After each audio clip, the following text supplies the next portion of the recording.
Hello दोस्तों, स्वागत है आपका अपने चैनल नॉलेलॉजी एजुटेक पर, जिसमें आज हम पढ़ने जा रहे हैं 9th क्लास की मैथ, जिसका अध्याय है फर्स्ट। ये वीडियो हम बना रहे हैं हिंदी मीडियम वाले बच्चों के लिए। अगर आपको ये वीडियो इंग्लिश मीडियम में चाहिए तो हमें प्लीज़ कमेंट करें, हम अगली वीडियो इंग्लिश मीडियम में लाने की पूरी कोशिश करेंगे। तो चलिए आज पढ़ते हैं हम अध्याय 1 संख्या पद्धति। तो दोस्तों, संख्या पद्धति शुरू करने से पहले सबसे पहले आपको पता होना चाहिए प्राकृतिक संख्याएं, पूर्ण संख्याएं, पूर्णांक संख्याएं, परिमेय संख्याएं ये क्या होती है। तो चलो इसको हम जानते हैं। सबसे पहले हम जानते हैं प्राकृतिक संख्याएं।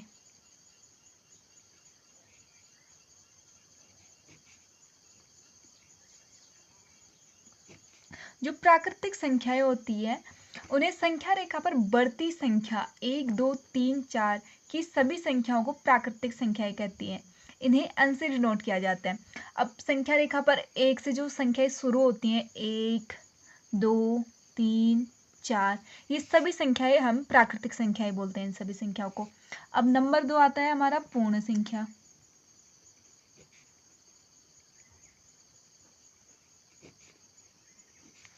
जो पूर्ण संख्या होती है, अगर हम प्राकृतिक संख्याओं में 0 ऐड कर देते हैं, जैसे 0, 1, 2, 3, 4 एंड सो ऑन, तो इन संख्याओं को हम पूर्ण संख्या कहते हैं।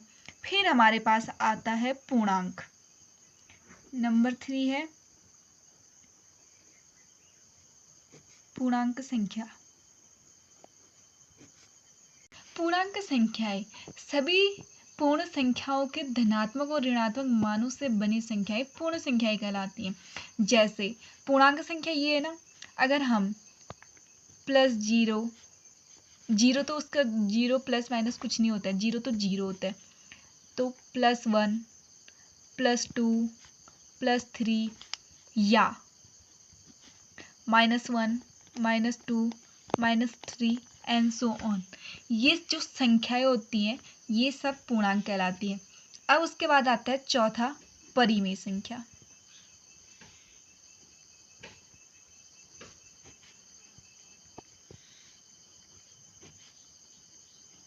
परिमेय संख्या वे संख्याएं होते हैं जिन्हें हम p/q के रूप में लिख सकते हैं, और जहाँ पे q नॉट इक्वल टू 0 होता है, जिन्हें हम p/q के रूप में लिख सकते हैं और q does not equal to 0 है। जैसे 3/7 एक परिमेय संख्या है, 5/4 एक परिमेय संख्या है, -20/100 एक परिमेय संख्या है, 1/2 एक परिमेय संख्या है एंड सो ऑन। ये हो गया प्राकृतिक संख्या, पूर्ण संख्या, पूर्णांक संख्या और परिमेय संख्या। अब हम आते हैं प्रश्नावली 1.1 सॉल्व करते हैं। तो बच्चों चलो आओ सॉल्व करते हैं 1.1। तो 1.1 का पहला क्वेश्चन हमसे क्या बोल रहा है, क्या शून्य एक परिमेय संख्या है? क्या इसे आप p/q के रूप में लिख सकते हैं, जहाँ p और q पूर्णांक है और q नॉट इक्वल टू 0 है? तो आइए इसे सॉल्व करते हैं। तो बच्चों हमसे क्वेश्चन बोल रहा था क्या 0 एक परिमेय संख्या है? तो जो 0 होता है उसको हम 0/1, 0/2, 0/3 एंड सो ऑन एंड 0/-1, 0/-2, 0/-3, यानी कि जो q है नॉट इक्वल 0 है। ठीक है, तो क्या ये एक प्राकृतिक संख्या है?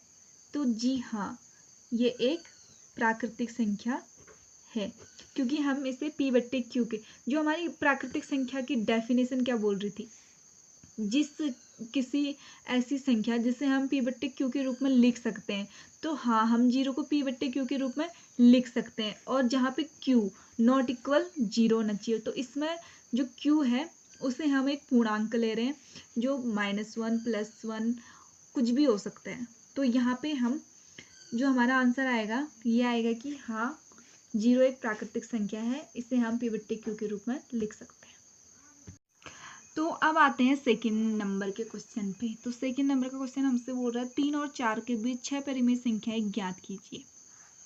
चलो आइए इसका सॉल्यूशन करते हैं। 3 3 और 4 के बीच हमने 6 परिमेय संख्याएं निकालनी है। जो परिमेय संख्या होती है उसको हम P/Q के रूप में लिखते हैं। तो सबसे पहले हम क्या करते हैं, हमसे 6 परिमेय संख्याएं निकालने के लिए बोल रहा है, तो हम 6 में एक जोड़ के जो जिस संख्या आती है उसको हम हर मान लेते हैं। तो 6 में हम 1 जोड़ते हैं तो ये आता है 7, और 7 से हम जो हमें संख्याएं दी हैं 3 और 4 के बीच निकालनी है ना, इनको हम गुणा करेंगे। तो 7 गुणा 3 कितना मिलता है हमको, 21 मिलता है, और 7 गुणा 4 हमको मिलता है 28। तो अब हम इनको P/Q के रूप में लिखते हैं। तो 21 बट्टे जो 6 + 1 7, और 28 बट्टे 7। अब इन दोनों के बीच हमको 6 प्राकृतिक संख्याएं मिल जाती हैं, जिन्हें हम लिख सकते हैं 21 बट्टे 7, 22 बट्टे 7, 26 बट्टे 7, 27 बट्टे 7 और 28 बट्टे 7। इनके बीच हमने 6 परिमेय संख्याएं ज्ञात करनी थी ना, 1 2 3 4 5 और 6। ये हमारा सेकेंड नंबर का क्वेश्चन, इसका आंसर हमें मिल गया है। तो चलिए आइए अब करते हैं क्वेश्चन नंबर 3। 3/5 और 4/5 के बीच 5 परिमेय संख्याएं ज्ञात कीजिए। तो हमने 3/5 और 4/5 के बीच 5 परिमेय संख्याएं ज्ञात करनी है। जो तीसरा क्वेश्चन हमसे बोल रहे हैं 3/5 और 4/5 के बीच 5 परिमेय संख्याएं ज्ञात करने के लिए। तो आइए वही मेथड यूज़ करते हैं। 5 + 1 = 6।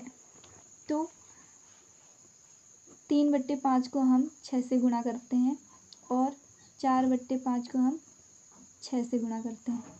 तो ये गुणा करके हमको मिल रहा है 18/5 और 24/5। अब वही मेथड 3/5 और गुणा हमको 6 भी करना पड़ेगा, गुणा 6 और नहीं 18 और 24/5 गुणा 6। तो हमें यहाँ पे मिल रहा है 18/30 से 24/30। 18/30 से 24/30 के बीच हम 5 परिमेय संख्याएं देखते हैं। 19/30, 20/30, 21/30 और 23। तो आइए अब बात करते हैं क्वेश्चन नंबर 4। नीचे दिए गए कथन सत्य है या असत्य, कारण के साथ अपने उत्तर दीजिए। अब हमें देखना है कि सत्य है या असत्य। तो पहला नंबर हमसे बोला प्रत्येक प्राकृतिक संख्या एक पूर्ण संख्या होती है।